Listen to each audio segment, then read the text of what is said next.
रीलमधलं आणि real लाईफमधलं police department फार वेगळं असतं. पोलिसांना कायद्याच्या चाकुरीत राहूनच काम करावं लागतं. पोलीस डिपार्टमेंटमध्ये रजा आणि सुट्टी मिळणं हे फार अवघड असतं, कारण तेवढी इमर्जन्सी निर्माण झालेली असते आणि त्या इमर्जन्सीच्या काळामध्ये वरिष्ठ अधिकारी असो किंवा कॉन्स्टेबल असो किंवा PSI असो यांना सहसा रजा लवकर भेटल्या जात नाहीत. कायदा व सुव्यवस्था राखणं हा सगळ्यात महत्त्वाचा प्रश्न पोलिसांच्या समोर असतो. पोलीस खात्याची ही जी प्रतिमा आहे, ही प्रतिमा एका सामाजिक बांधिलकी ठेवून पोलिसांनी काम केलं पाहिजे. तिथं उद्देश पोलिसांचा हा ऑनेस्ट प्रामाणिकपणा पाहिजे. ज्यावेळी एखादा माणूस संकटात सापडतो त्यावेळेला तो देवाचा धावा करतो. बरोबर.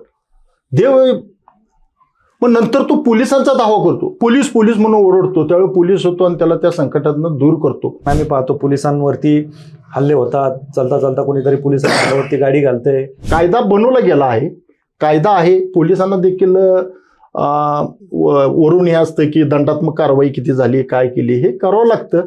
पण पोलिसांनी बोलताना ज्यावेळी पब्लिकांचा ज्यावेळी आपला संपर्क येतो त्यावेळेला आपण थोडंसं संयमानं बोलायला पाहिजे. की नियम म्हणजे नागरिक पाळत नाहीत, पण शेवटी ब्लेम पोलिसांवरतीच केला जातो. आम्हाला फाईन फाडतात. कायदा मोडणं हे आपल्याकडे अभिमानास्पद मानलं जातं आणि फॉरेन कंट्रीमध्ये अवमानास्पद मानलं जातं. फॅमिलीची पण काहीतरी अपेक्षा असते. मी याच्याशी लग्न केलं, यानं वेळेत यावं, घरी जेवायला यावं, पण हमखास त्याला ज्या दिवशी एखादा ज्या घरी कार्यक्रम असेल, ड्युटी संपून जरी जायचं म्हणलं तर निश्चितपणे त्याला दुसरं काहीतरी काम लागलेलं असतं. बरोबर. एवढं सोपं नाही आहे. पोलिसांचं आणि वकिलांचं का पटत नाही बरं?